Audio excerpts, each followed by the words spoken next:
This is your call to action. Get prepared, America. Economy, survival, energy, disasters. This is USAPrepares.com. Informative radio, educational radio. Interact now by emailing instructor@USAPrepares.com or text at 434-390-7953. Class, please take your seats. Now, your instructor, Vincent Finelli. Watch the greenbacks tumble. Cocked. Locked. USAPrepares.com. Your dial is set correctly. We're delighted you're here. Converging threats are confronted daily by your instructors, and there's a link to your instructors on the website. This hour, we're going to learn about threats, serious threats to us. We're going to talk about smart meters. You're going to meet our newest instructor, Deborah Tavares. Welcome, Deborah. Well, good morning. Thank you so much, Vincent, for having me on the program today. And there are many aspects of the smart meters that we are, of course, all facing. The most important aspect is to understand what these meters are really all about, and understanding that our level of resistance must escalate. We must refuse this massive assault upon us, because certainly what has happened with the smart meters, and those are the electric meters that are being attached globally to all of our homes. They intend on having gas, electricity, and water all connected to the global smart grid. And what this is required in order for a complete takeover of our system. Everything must be monitored. All energy resources must be monitored and measured in order for this global elite's totalitarian system to work. What do I mean by totalitarian system? Complete and absolute oppression through technologies. This is a new world order system that they're trying to bring in now. And it's extremely important for everyone to understand. This is required and forced control over every aspect of our lives, public and private. They do not have regards for ethics, morality, or life.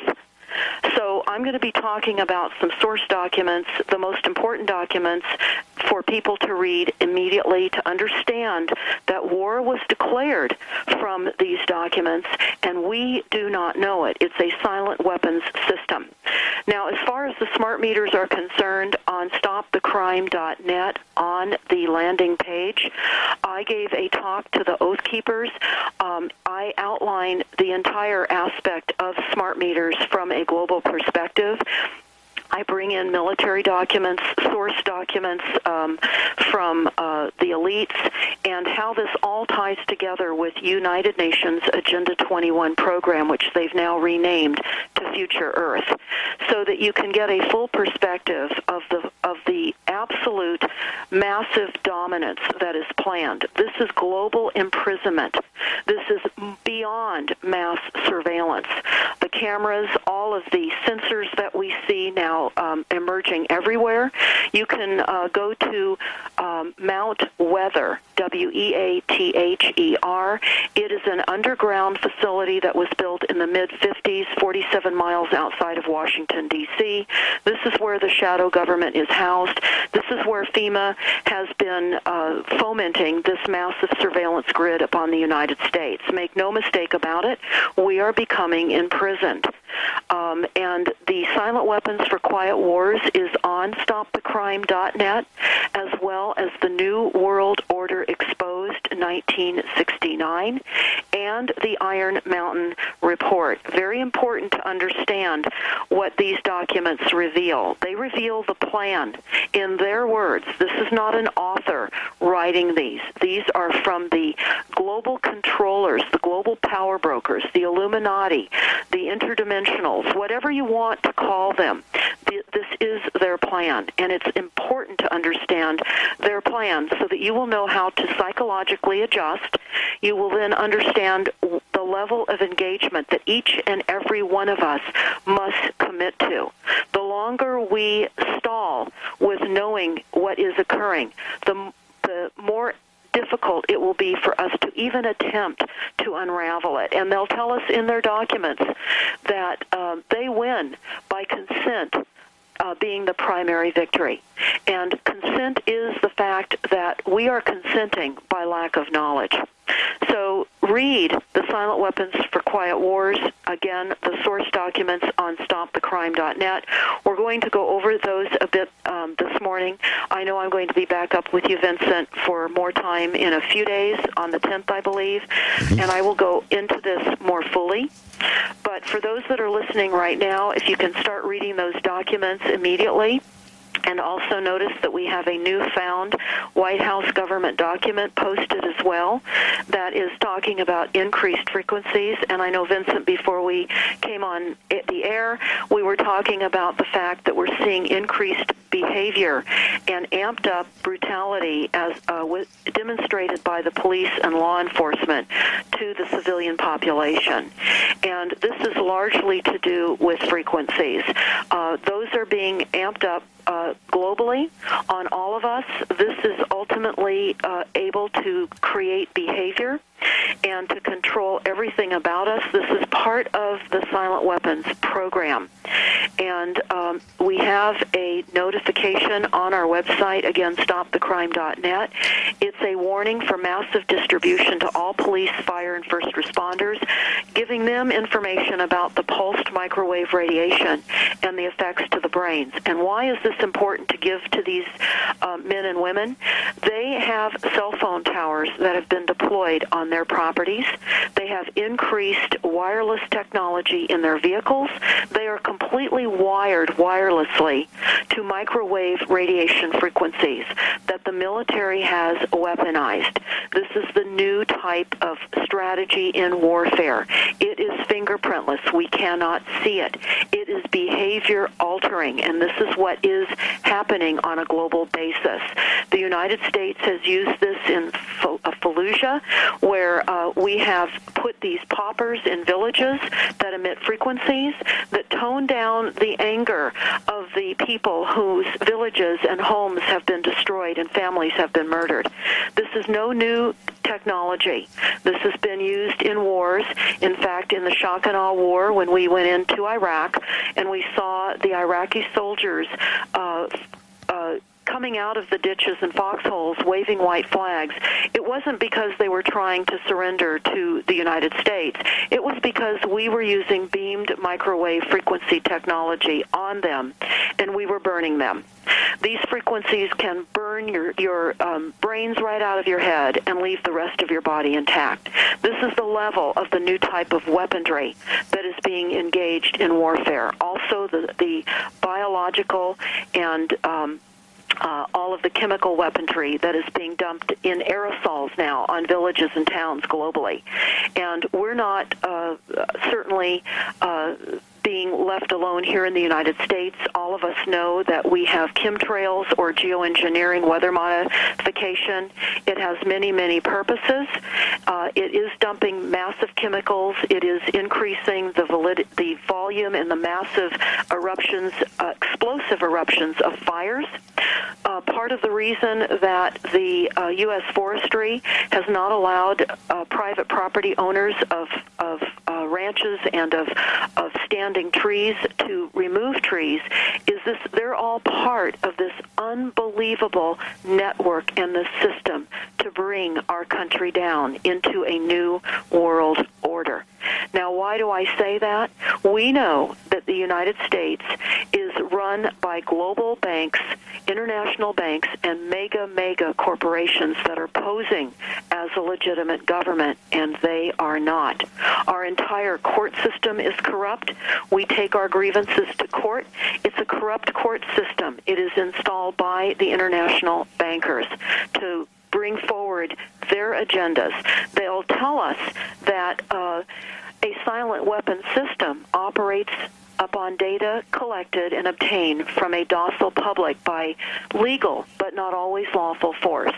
They tell us in the Silent Weapons document that when the government is able to collect tax and seize private property without justification, it is an indication that the public is ripe for surrender and is consenting to enslavement and legal encroachment. They go on in this document to also talk about why they have war. And so we have the massive reality of engaging in war in the Middle East right now.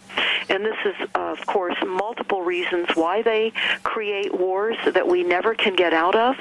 And this is what they'll tell us in the Quiet Weapons document. War is a balancing system.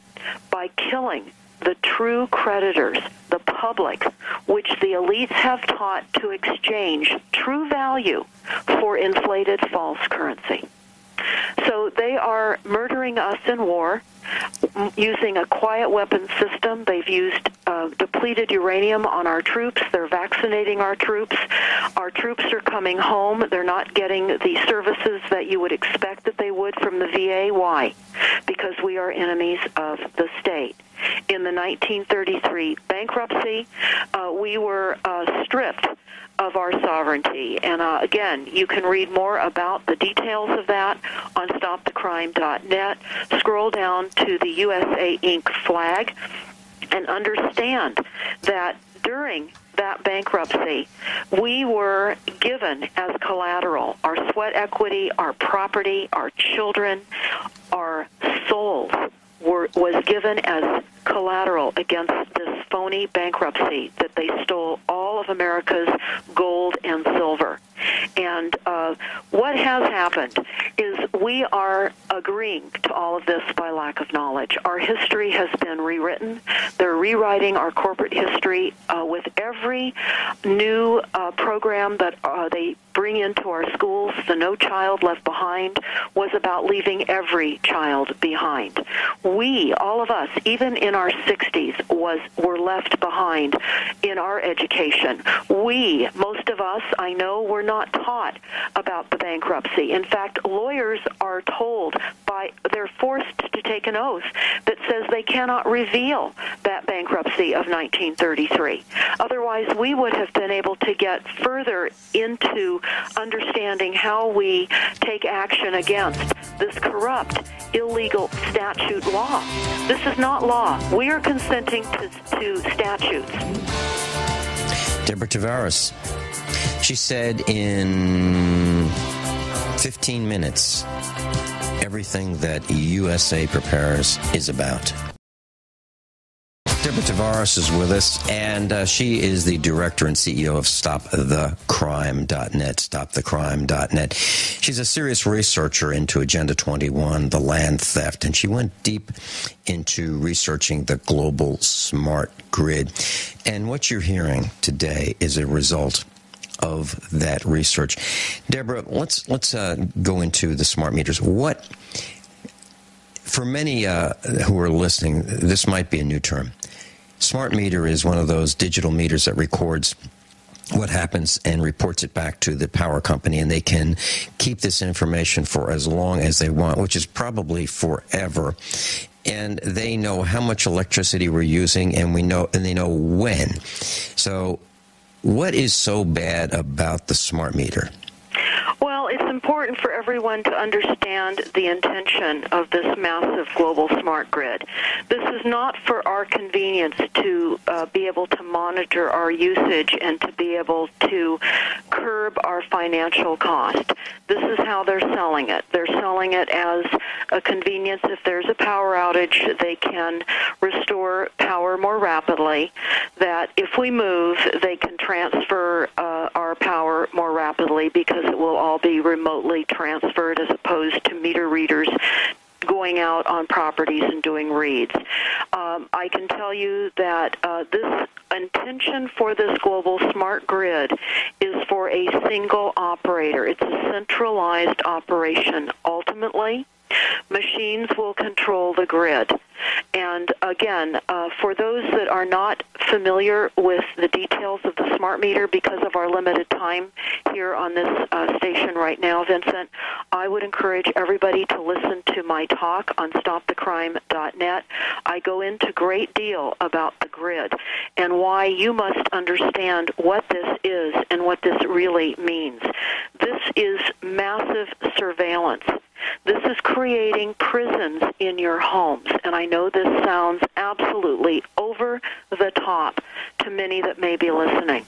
But in the Silent Weapons Quiet Wars document that was hatched in the 40s by Rockefeller, by Harvard University, by the international bankers and the U.S. Air Force, and was adopted as a Bilderberg policy in 1954, you will read about the intention of massive data mining.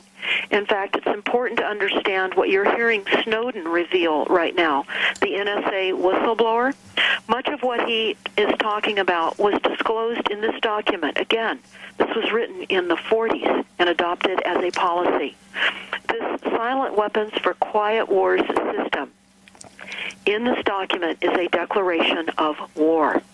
Now, why is that? They say in this document, whenever there's a few and powerful group that have the methodologies and the drive to control global economy, and they have not had public consent or public debate, it must be considered as an act of war.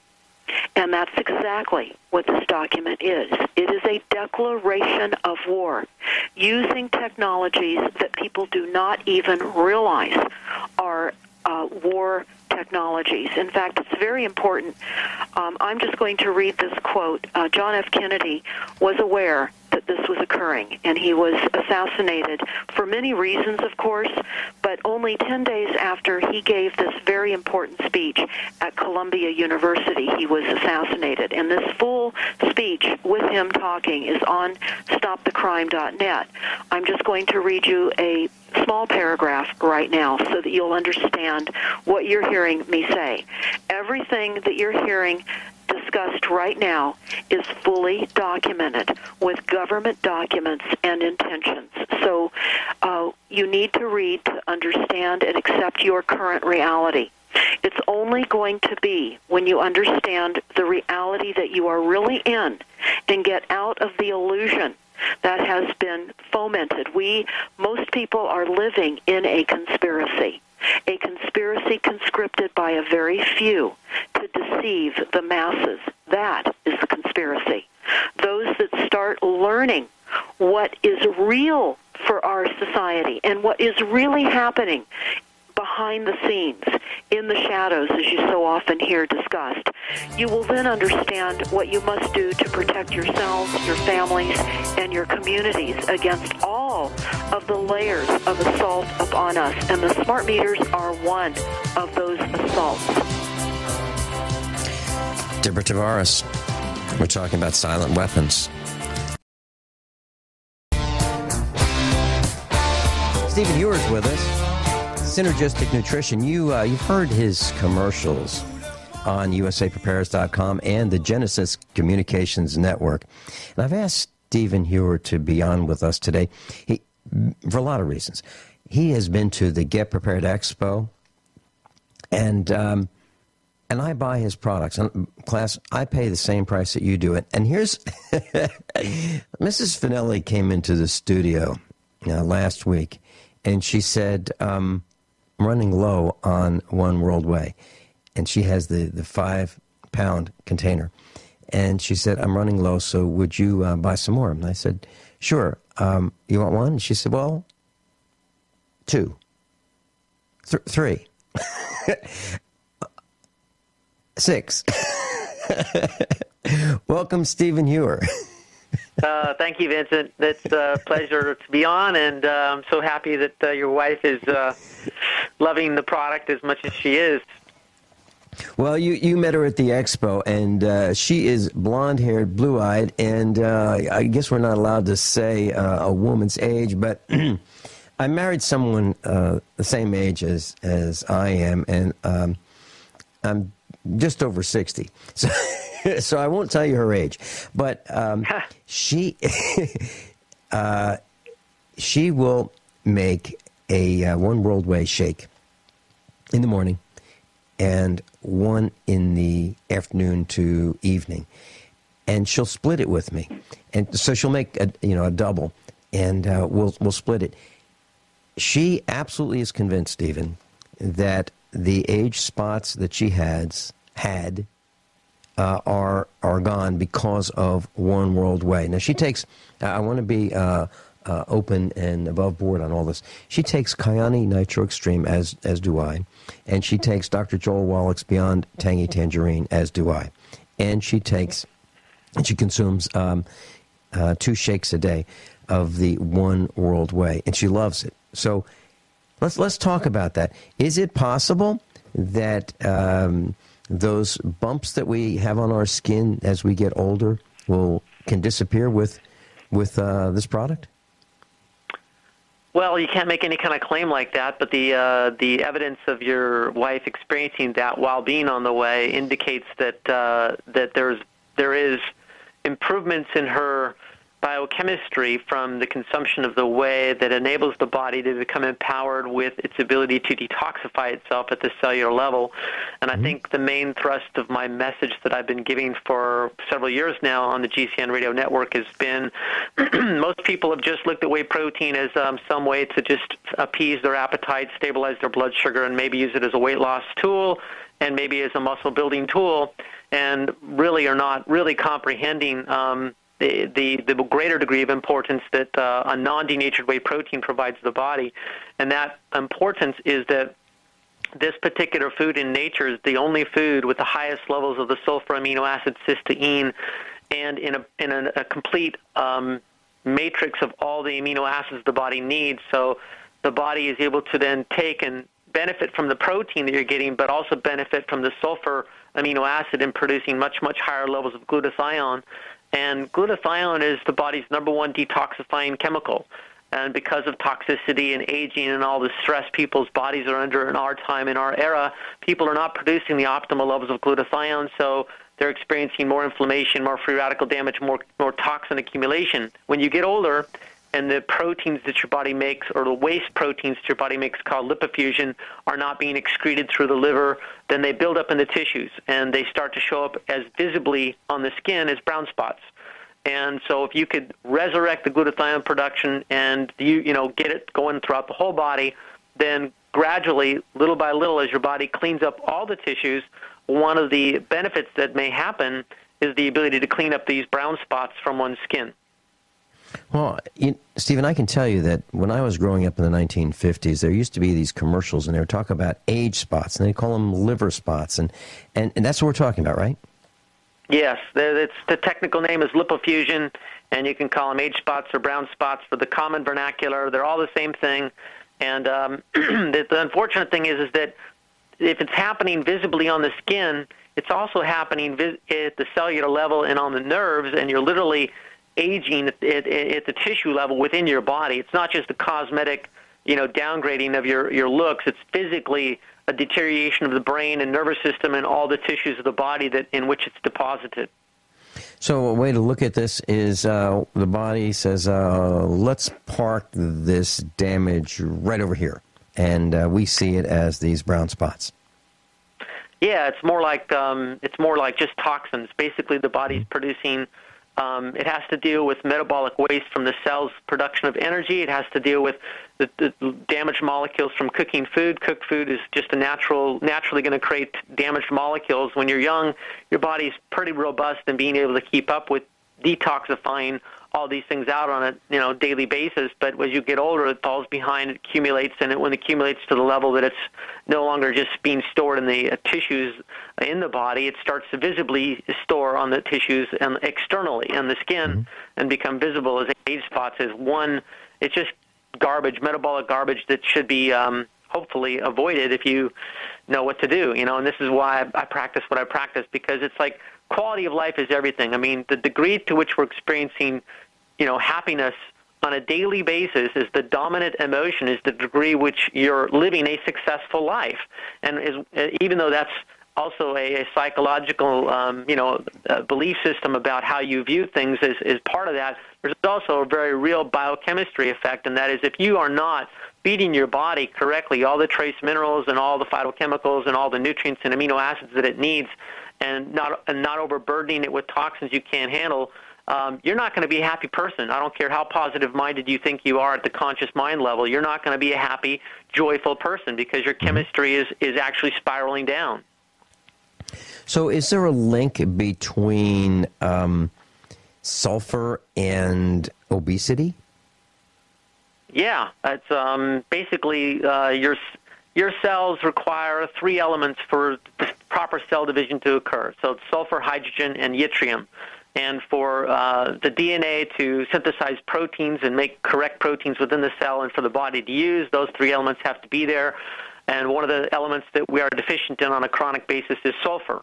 And so sulfur is used to enable cells to divide correctly. It's also used to keep to absorb oxygen into the cell. So if you're getting enough sulfur, then you can absorb oxygen more readily into the cell, and then the cells are able to convert glucose into energy. And if, for instance, you didn't have enough sulfur to absorb the oxygen, then you wouldn't convert the glucose into energy, and your body would have reserve glucose in the blood, and the body would say, what can I do with this reserve energy but convert it into fat? So this is one mechanism that helps avoid that.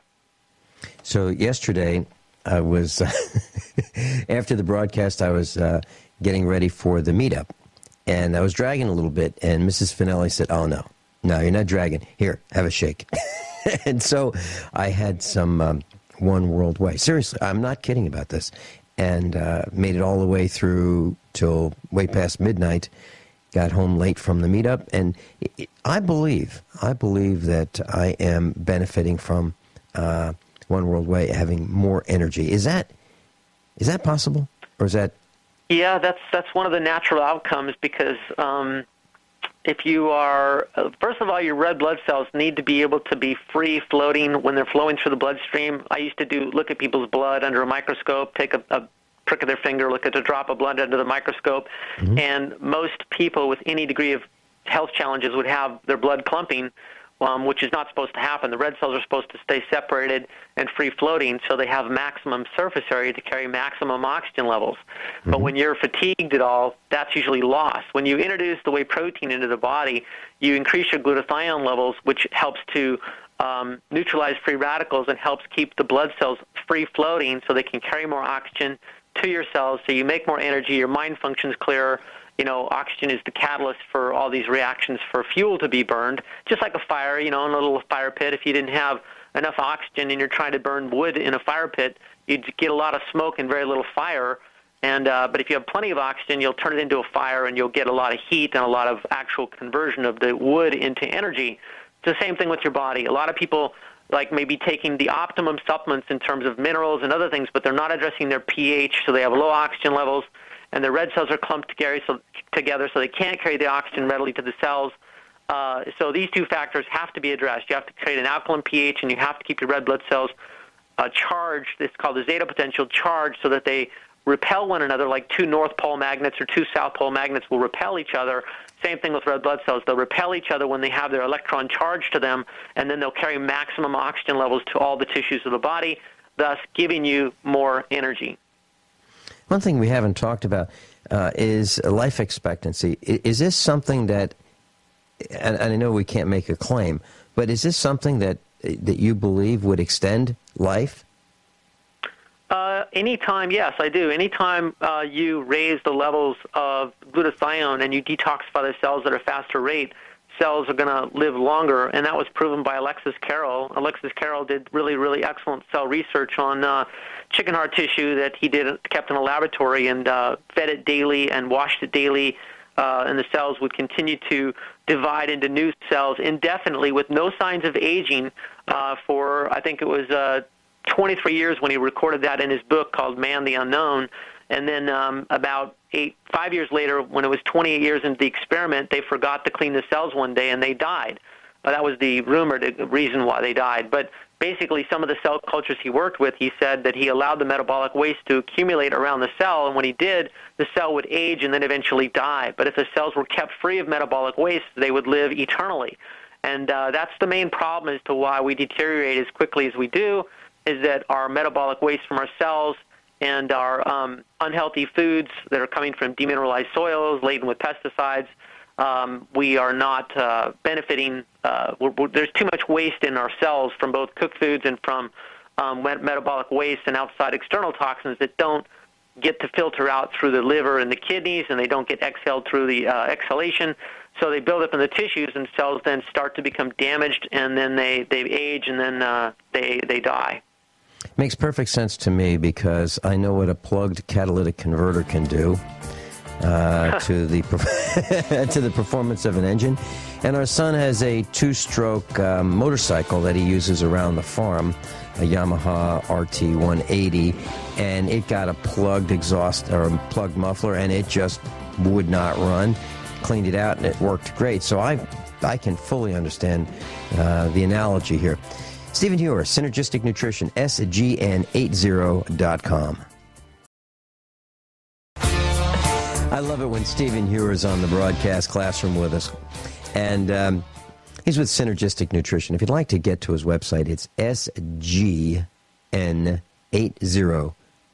Synergistic Nutrition. And Stephen Hewer's been at the Get Prepared Expo. He's been on the radio with us. And I've invited him to be on the radio with us because I buy his product. I pay exactly what you pay. Hard to believe. But that's not always the case in radio, but it is with me.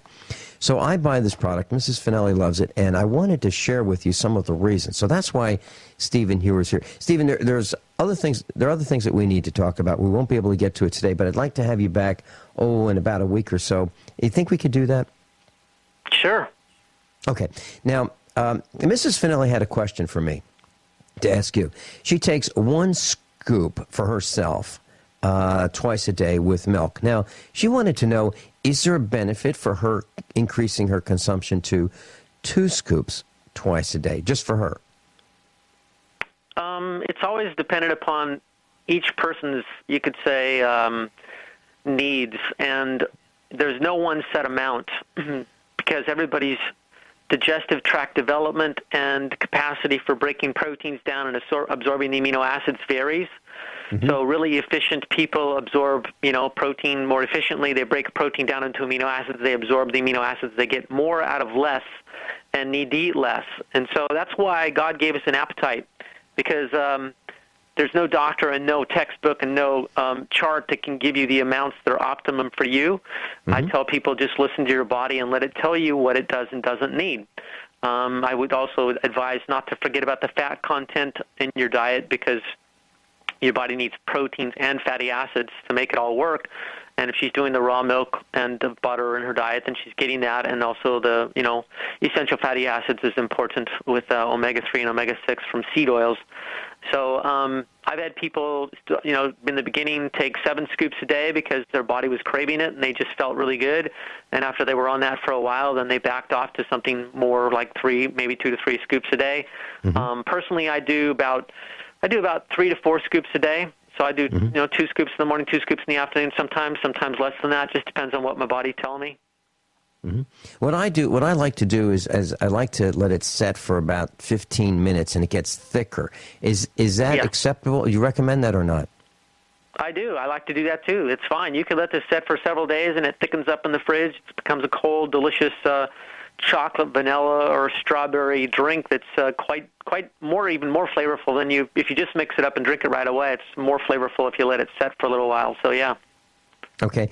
What about the link to or the relationship between this and heart disease? What are the effects, or what have you found? Well, I mean, it's one of those things where there's been research that's been done where it's believed that the heart is needing sulfur as one of its fuel, and it's sulfated cholesterol, I believe it is. It's what's needed. There was this woman that speaks about this on another radio show extensively. She's done some research, and that, why is it that plaques develop primarily in and around the heart when you've got this entire, arterial system throughout your whole body and this venous or vein system throughout your whole body? you have to ask the question, well, first of all, why is it no plaques develop in the veins? They only develop in the arteries, and when they develop in the arteries, there's a high propensity for them to develop in their most concentrated areas around the heart. So you have to ask the question, why is that? And she asked that question and probed it and came up with that the body needs sulfated cholesterol in order to use it as a fuel to run the heart. So the body will actually, when it doesn't have the sulfated cholesterol, it will develop the plaques in and around the arteries and have white blood cells become a part of this plaque material. And the whole construct of plaque becomes a manufacturing spot to convert cholesterol into sulfated cholesterol. And so the sulfur deficiency is the main issue. And so you could say that by having the sulfur-rich, non-denatured whey protein in your diet, you're helping have more sulfated cholesterol to fuel your heart. It's a primary energy component for your heart to beat constantly. Stephen, let me give out the number. 888-988-3325. 888-988-3325. Synergistic Nutrition. That's the number I call. 888-988-3325. Stephen Hewer, thanks for being with us. This is USAPrepares.com. Stick around for the second hour. This is your call to action. Get prepared, America. Economy, survival, energy, disasters. This is USAPrepares.com. Informative radio, educational radio. Interact now by emailing instructor@USAPrepares.com or text at 434-390-7953. Class, please take your seats. Now, your instructor, Vincent Finelli.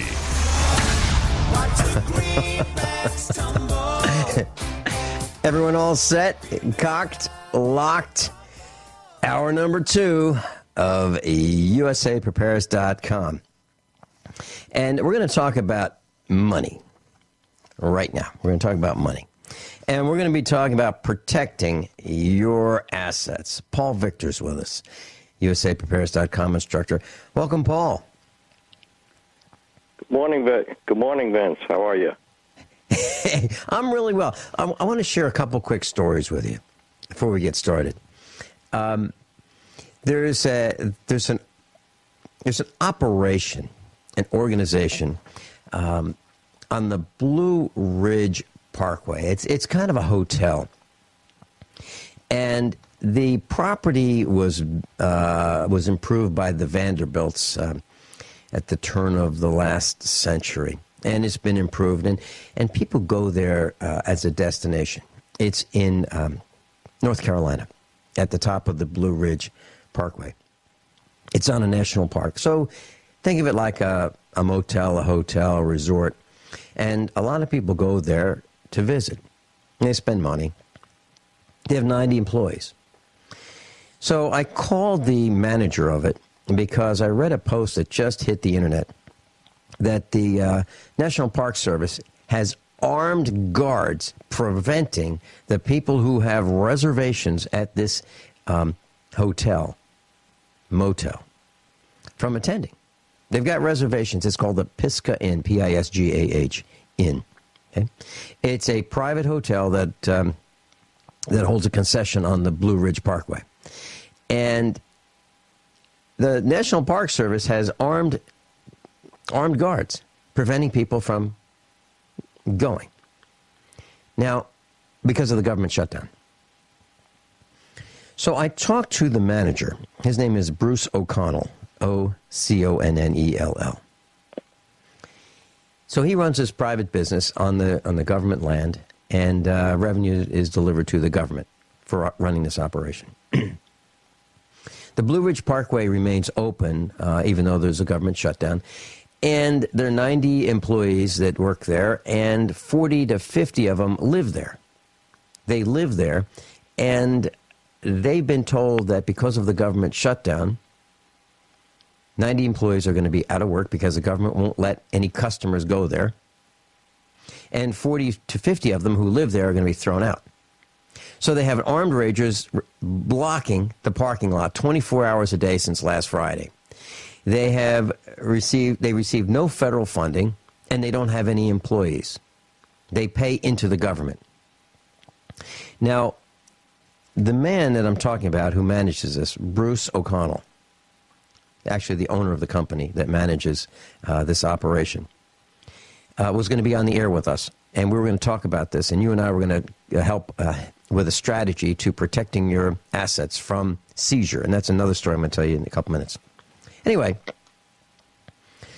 he's not going to be with us, and the reason he's not going to be with us, I just found out this morning that he's on his way to be with Glenn Beck.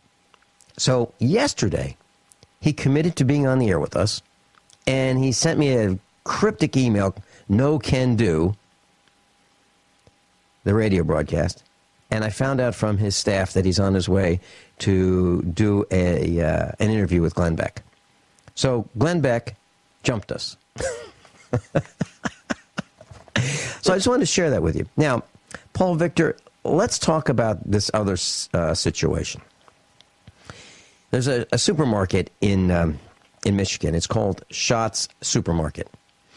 Now, it's a private operation. They've been operating a family business, a small supermarket. It's not a chain. They've been operating for about 30 years, father and daughter. So it's a family business, nice business, well run, kind of like the neighborhood business that you'd like to patronize. Well, the federal government decided without any warning that they would seize $35,000 from this operation. They seized everything that was in their bank account, their operating account. They stole it. The federal government stole it. So you would think that, a letter would come to the store saying, here's why we're doing this, and they have no idea why this money has been seized. It's under the federal forfeiture law. They've stolen their money. Now, Bob Chapman, one of our instructors who's since passed away, senior instructor, has said, don't keep any more than 35 days worth of operating funds in the bank. He warned us. He said, this is going to happen, and it's happening. So, Paul, you are in the business of helping us protect our assets from being stolen. Let's talk about that. Yep. You want to tell us a short story in the next few minutes, maybe a story or two about things that you've experienced, and then we'll talk about how those people could have protected themselves? Well, yes. A very simple way to protect your assets would be to have an LLC, to operate through an LLC, a limited liability company. And limited liability companies are uniform throughout the 50 states. They're readily recognized. You don't have to jump through so many hoops as if you had an S Corp or a C Corp. You don't have to have minutes. And it's a flexible tool that can be set up as a holding company to hold assets or to hold cash. And properly set up, it divests your exclusive interest in whatever cash is in that account. So in other words, it's not exclusively yours. So if it's not exclusively yours, it can't be taken from you. It separates your liability. It divests your exclusive interest. But you still have full control over what goes in and out. Okay. Can you share with us a story of how that has helped someone? All right. Well, for an example, say in a situation where someone couldn't continue to pay on credit card debt, okay, and they defaulted on their credit card debt. And a natural course of events will occur, and it might come down to being sued by a debt collection company. And if the person does not respond, totally ignores it, this is what they're banking on. So they would get an automatic default judgment against that person. And if he lives in any of the states other than the 4 states that do not allow for wage garnishments, which is North Carolina, South Carolina, Texas, and Pennsylvania, your wages could possibly be garnished. Or if you're in a self-employment situation, that's going to be very difficult to do. It most likely won't happen. But you can have your personal bank account at risk. by having that account levied, seized, or swept for funds. And using an LLC will prevent that from happening. Mm-hmm. So I have an LLC. It's called usapreparers.com LC. I chose LC instead of LLC. They're synonyms in Missouri. Most people have the LLC, so I decided just because of nomenclature, I would use LC, but that it's a synonym, and I have one. And it is for that purpose, because one of my concerns is that somebody might slip and fall based on something that they heard on this broadcast and sue me. So yeah, it I want to happens all make the time. Well, I mean, I might say something that, somebody might do something based on something I've said, and for some reason I end up in court over their folly and stupidity, their own stupidity. I don't want to be sued by someone who's in the business of suing people for a living. So I have one, and I've had corporations for a long time, probably 30 years. I've had different corporations, so maybe even before that, actually back to the 80s, so a little over that. So I'm with you. So what is happening to people that would cause us, that you see commonly, that would cause us to want to form an LLC? What else is happening that we could protect ourselves? We talked about credit card debt collection. So if we run up some credit card debt and we want to make sure that we don't lose our other property, we would want to have an LLC. So what would give us another example, please? All right. Well, here's an example. Say there's an elderly parent or parents that are in relatively good health, and they have a house that's free and clear, paid for. And say in the event of a catastrophic illness, that property could be subject to loss by the system to pay for the medical services. Mm-hmm. Okay, like the aged, people that are older are subject to horrific stories of their assets being seized because of, medical bills. Mm-hmm. But sure, if people would plan ahead, and if the parents set up an LLC, set up properly, and had the beneficiaries named as members, okay, and the deed was quitclaimed into the LLC, that's a protection mm-hmm. for them, because it's not going to be in their name. It's going to be in the name of the LLC. So that's one way of protecting property for the benefit of the beneficiaries later on, if you act in advance. So what we're saying is, in advance, if you set up an LLC, the property is put in the LLC, and the family members are owners of the LLC. Should something happen, the family homestead cannot be seized. Right, and it also avoids probate. If mom and dad are out of the picture, it's going to be business as usual, because the members have the ability to write checks and make disbursements, and it's going to just be business as usual. Mm-hmm. Now, how much trust is needed from those involved? When we come back, when you have an LLC and you put mom and dad's home in there, and the children are part of the LLC, can the children raid whatever's in that LLC and spend it with reckless abandon? Let's find out. We're going to talk more about that with Paul Victor, usaprepares.com. I'm Vincent Finelli. We'll be right back.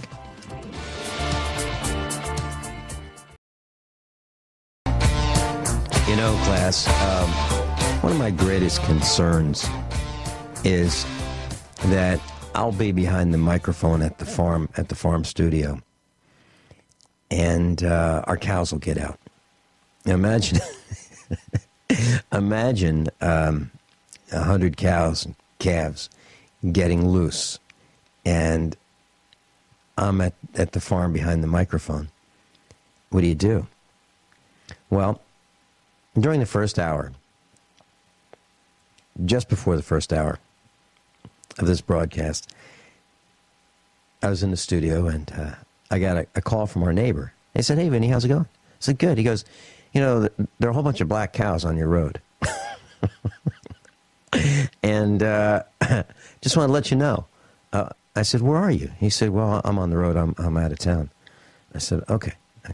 So you think they're ours? And he goes, yeah, I got a call from another guy, and he thinks they're yours too. So, so I immediately let Mrs. Finelli know that there were cows on the road, and not only our road, they're walking down the next road. I'm like, what do you do? So she just came back, and she said, they're not ours. So after this broadcast, I'm going to go and give each one of them a great big hug and thank them for staying home. Paul Victor's with us, and I'm going to give you his contact number as we get a little farther in this broadcast. Paul, here's my concern. We've got an LLC set up, and we have the home in it, the parents' home. They're getting older now. And we put the children as part of this LLC, and we're all in it together. Now, what about the trust, meaning the trust within the family about not being reckless with spending mom and dad's money out of it? How do we protect ourselves from that as the parents? Well, when you set it up, the parents are still going to be in control, and there's going to be certain stipulations and certain disbursements made of what, the beneficiaries are entitled to do and what they're not entitled to do. So you control that through the operating agreement. Okay, well, that answers a lot of questions for a lot of our class, because I'm sure that there are many of us listening are saying, well, what about, how do I make sure that I have money toward the end of, mom and dad's life? Okay, so what else do we need to know about protecting ourselves at this point, Paul Victor? Well, there are many different situations out there. The last time we had discussed situations about foreclosure and how you can stay in your home for the longest possible amount of time. The more time that you're able to stay in your home without making payments is of more benefit to you. That's money in your pocket, and it will enable you to plan your plan B. Okay, so how do we do that? Situation. Let's do a quick recap of that. Okay. Well, for an example, I just had a gentleman call me earlier last week. He lives in Michigan, and his house is actually upside down. He has a first mortgage and a second mortgage on his property. 75 years old, had some unsecured debts that he just cannot afford to continue to pay. And his mortgage payments are very difficult to continue to pay. And actually, his second mortgage payment winds up to be more than the first, because he's been in his house for a while, and he's paid down the first mortgage, and in the interim took out a HELOC, a home equity line of credit, on his home in the form of a second mortgage, and he just can't continue to make these payments. So what is he going to do? Give up? Roll over? Or how about a strategy like stop paying on the second mortgage? Okay. If he stops paying on the second mortgage, there's really not much that can be done. They can't force a foreclosure because the first mortgage is in first position. Mm-hmm. Okay, and so that buys more ahead. time. That buys more time. Absolutely. Absolutely, Okay. And as far as if any of the creditors sue him and get a judgment, well, a judgment would go against him personally, and naturally it would carry over to any real estate that he might own, but he's got a house that's upside down. So that's sort of a moot point, isn't it? Mm-hmm. So when we come back, would you share with us the advice and counsel that you have in a situation like that? Sure. Okay, let's do that. Paul Victor, Vin Finelli, USAPrepares.com. And if you want to get in touch with him, 404-477-4215. We'll be right back. I've got some breaking news for you, class. Obamacare. Now, how arrogant of a name is that? Obamacare. It used to be called the Affordable Care Act, and obviously it's not affordable. It's the Unaffordable Care Act. But in Maryland, it is taking off. Unbelievable results. They have 326 enrollees in the state of Maryland. What a success.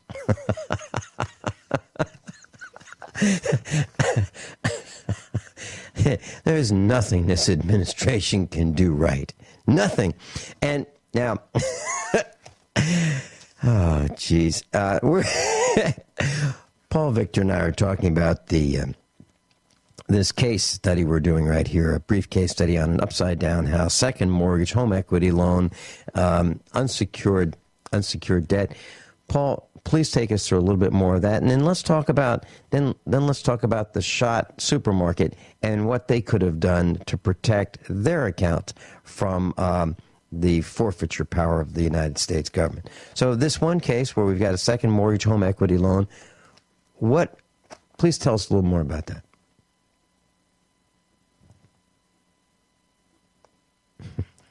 Social Security. Hey, did we lose Paul? And Okay. Go ahead. We're here. Can you hear me? Yes, now we can. Okay. All right. In his case, he's collecting Social Security, and even if he got a judgment against him, Social Security, pension money, disability payments are all off the charts. The collectors do not have access to that, although they're very sneaky. Okay, if he does get a judgment, and sometimes you can get a judgment and not know it because they did not serve you properly. They didn't give you notice. And they place a judgment against you, and if you can catch that soon enough, you can challenge that. But if they do sweep your account, it's up to you to prove that that was Social Security money or disability money, and it shouldn't have been taken. And you'll eventually get it back. But by using the LLC, you can totally avoid that situation to begin with. Okay. Now, in the case of the Schott supermarket in Michigan, where a little over $35,000 was stolen from them by the federal government, that through forfeiture, okay, could this have protected them, and what could they have done as a small business? Because I know that we have a bunch of small business owners listening to this broadcast. What could they have done that would protect them from forfeiture? Well, I don't know how his business is structured, whether he has an S Corp, a C Corp, or a DBA. It all depends. Mm-hmm. But you can set up a parallel LLC for your company. Say if you're an S Corp, you can set up a parallel LLC and use that as a holding company and put the funds instead of the business account, put it in the holding company and make your disbursements out of that, because it's after-tax money that's going in there anyway. Mm-hmm. And you would just report your taxes like you normally do, but it's held in a holding company. Well, I think that's a very interesting strategy. That might have prevented that situation. Mm-hmm. And that's why I'm asking, because I know there are a lot of business owners who would like to make sure that they are not targeted by the federal government. And I can just envision that that's what they're going to do to me. I think they're going to say, most people believe, most of my neighbors think I'm in the mob. And the reason they think I'm in the mob is because I have a last name of Italian descent. I have a long driveway, and I have no visible means of income. Okay? I mean, they don't think that I'm a farmer. I don't know what they think, but they don't think I'm a farmer. I mean, I've got cows, and that's what I do, and I'm in blue jeans, and right after the broadcast, I'm going to be dirty, grimy, greasy, and have mud all over me. But I don't know what they think. But I can just see the federal government saying, you know what, I think that guy's in the mob, and I think he's money laundering, and they're going to seize my accounts. And so to protect myself from that, I could set up a parallel LLC and keep my operating funds in that so that they have no access to that without due process, correct? Yes. Yes, and that's the when problem. you set it up, you set it up with charging order protection. And that's it bringing more people into the structure other than yourself. Single-member LLCs are just like a DBA, and you're wide open for abuse. So it has to be structured properly, and this is what our program goes through with you. So a carefully designed asset protection plan can shelter our home, our auto, savings, and almost, if not everything we own from creditors, correct? Yes. Okay. And what about avoiding bankruptcy and still keeping the wealth we've accumulated? Tell us about that. Well, in the case of getting back to foreclosure and credit card default, a lot of people feel that they should file bankruptcy, and bankruptcy has its place, but I would use that as a last resort, because usually people that file for bankruptcy want to get a Chapter 7, which is a complete wipeout. But if you have any kind of assets at all, most likely it's going to be referred to a Chapter 13, which is going to be a payment plan. And that's basically an invitation for all your creditors to gang up on you at one time and get a piece of the pie. So if you're in a position where you can't pay to begin with, what makes you think you're going to be able to pay through a Chapter 13? Mm-hmm. Right. Okay, so by just defaulting, you're challenging the debt. You're creating a challenge, and it has to go through the natural course of events. Okay, they're going to try to get a judgment against you, but if you're in a position where really nothing can be taken, what's the sense of filing bankruptcy? Chapter 7 is for people that don't have anything to lose anyway. So why do that? What about heirlooms, Paul? I have some heirlooms that I would like to keep in the family. I happen to own a hunting cutlass that belonged to a very famous person, and it's quite valuable. And I would hate to see that stolen from me through some trick of the federal government or some trick of the legal system. How can we protect our heirlooms? Well, if they're readily available and visible, it's at risk. Mm-hmm. Just use your imagination in that sense. Yeah. So it's not visible. So how do we keep creditors from finding our assets? Well, basically, they're going to find any assets that you divulge. Mm-hmm. Okay. Whatever you tell them is basically information that they're going to have. Mm-hmm. And are you under any obligation to spill your guts? Well, I remember President Ronald Reagan had a memory like a sieve. He couldn't remember anything. I mean, he was testifying before Congress, and he kept saying, "I don't recall. I don't recall." I mean, I think it was 113 times that he couldn't recall something he'd just done. So, is that what you're talking about? Yeah, that's a good strategy.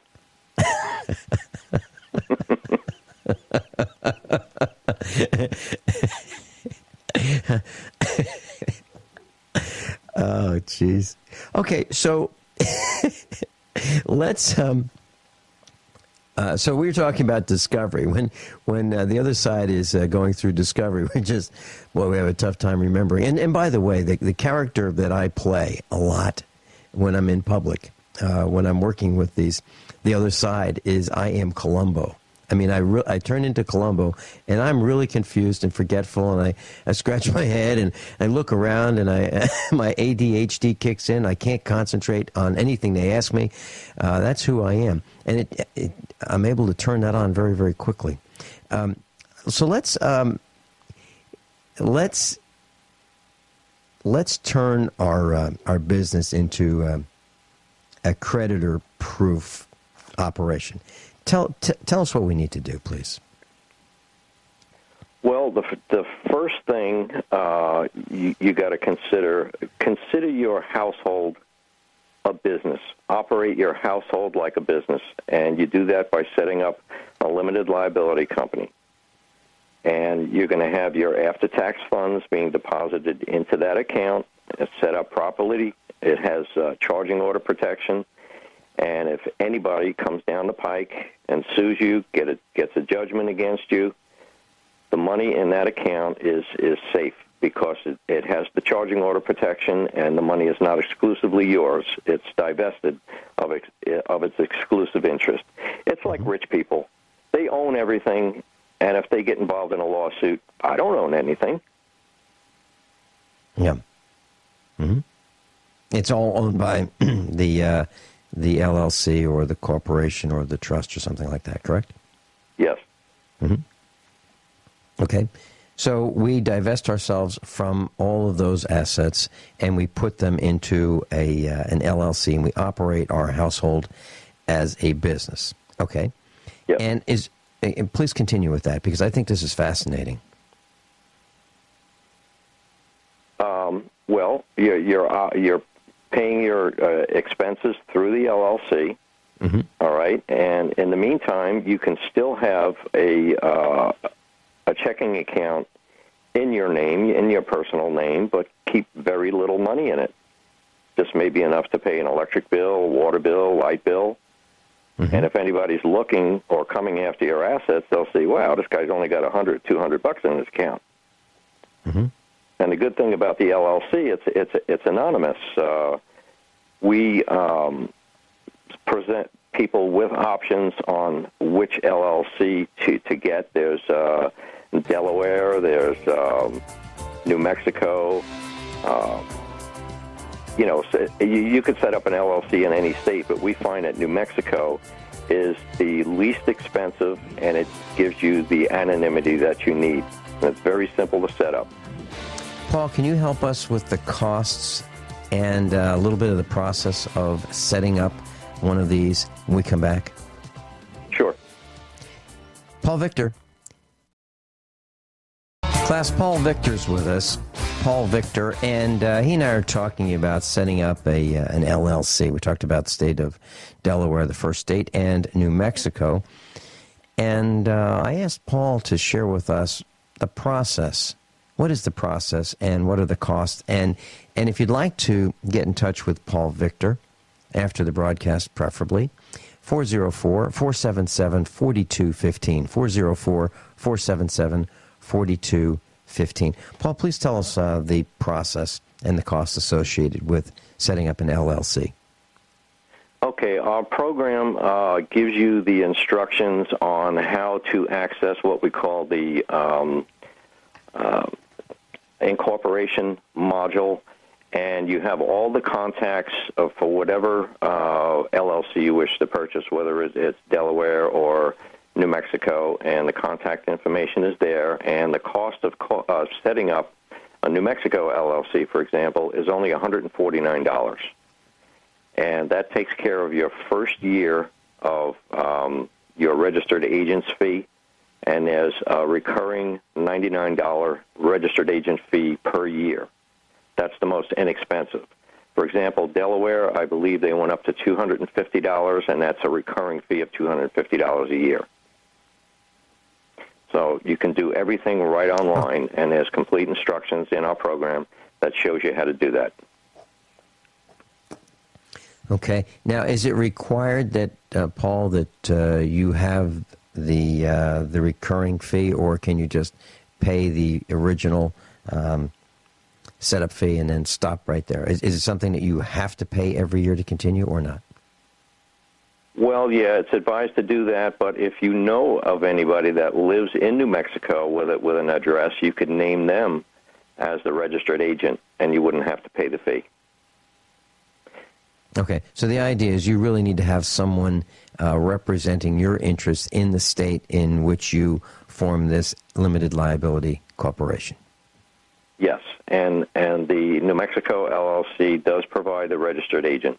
And the registered agent is actually for you receiving any communications, if there's,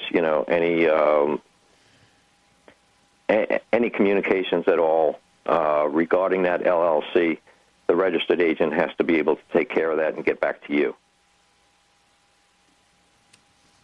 Okay. Is there any downside to forming an LLC? Is there something that we need to be wary of? Because I don't know of anything. Well, if you set up a limited liability company as a holding company and say you're self-employed, you don't want to commingle funds. You need to set up a separate LLC for your business. Okay, that's one thing that you should be aware of. So the house is totally a separate entity from your business. Mm-hmm. Okay. And what about if we want to drive down liability insurance and let's say protect ourselves from lawsuits that we really shouldn't be involved in, nuisance lawsuits? Is this a tool for doing that also? Yes, some people have put their vehicles in an LLC, and that's fine because if you're involved in an accident and there's any kind of liability, the only thing that could be taken is what's in the LLC, and if you just have the vehicle, then the vehicle is just at risk. So you don't want to put any other assets in an LLC where a vehicle is involved. Okay, so let's say a person had a car collection with 3 cars. Would there be 3 LLCs with these 3? Let's say the person had a Porsche, a nice Porsche, an antique, and an antique Ferrari, and an antique Bugatti. 3 LLCs, or put them all in one? Well, I would split it up into 3. Okay. And can you have one registered agent handle all of that with one fee, or there are 3 separate fees? There would be 3 separate fees. Okay. Paul Victor, and you can reach him at 404-477-4215. 404-477-4215.